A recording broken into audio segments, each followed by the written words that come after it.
मेडिस्टैंड अपनी बीमारी को समझिए।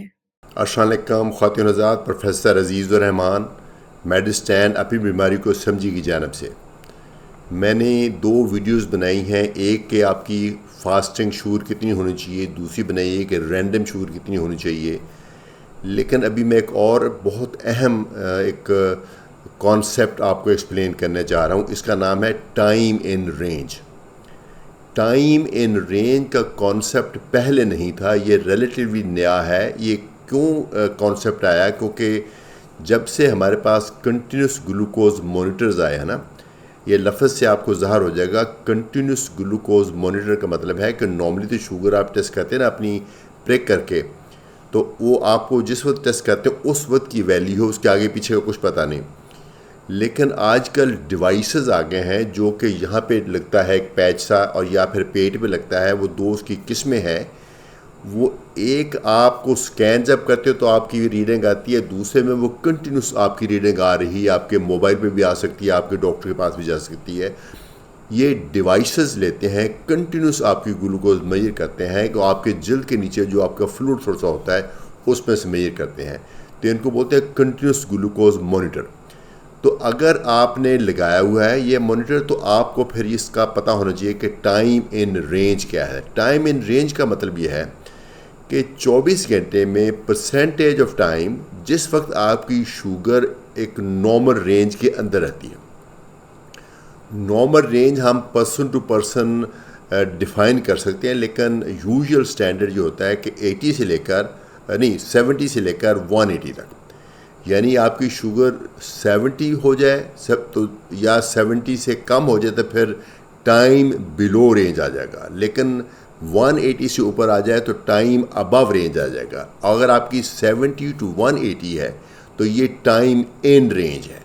तो कितना होना चाहिए? 24 घंटे में से 18 घंटे जो है आपका ये टाइम इन रेंज होना चाहिए। यानी अगर आपकी शुगर मुनासिब कंट्रोल है तो आपका टाइम इन रेंज 24 घंटे में से 18 घंटे आपकी वैल्यू शुगर खाने की, खाना से पहले या खाने के बाद 70 और 180 के बीच में रहनी चाहिए। तो चूँकि हम ये समझते हैं कि अगर डायबिटीज़ हो जाए तो उसको हम उतना नॉर्मल कभी भी नहीं कर पाते जितना कुदरती निज़ाम है। इसका मतलब है कि 25% इस चीज़ का अलाउंस है कि शायद आपकी शुगर जो टाइम इन रेंज से ज़्यादा या कम हो। तो अब मैं एक्सप्लेन करने जा रहा हूँ टाइम अबव रेंज क्या है और टाइम बिलो रेंज क्या है। अगर आपकी शुगर 180 से ज़्यादा आती है तो ये टाइम अबव रेंज हो जाएगी, और अगर आपकी शुगर 250 से भी ज़्यादा होती है तो इसको टाइम वेल अबव रेंज कह सकते हैं, या इसको स्टेज 1 हाइपर ग्लाइसीमिया या स्टेज 2 हाइपर ग्लाइसीमिया कहते हैं। तो अगर किसी को 250 से ज़्यादा है, ख़ास तौर पे उसको कुछ अलामात भी हैं, तबीयत सही नहीं है, तो इसका मतलब उसको इमरजेंसी जाना चाहिए। टाइम बिलो रेंज क्या है? अगर आपकी शुगर 70 से कम आ रही है तो फिर इसको टाइम बिलो रेंज कहते हैं। अगर आपका 54 से भी कम आ रही है तो उसको time very much below range कह सकते हैं, जो कि डेंजरस है।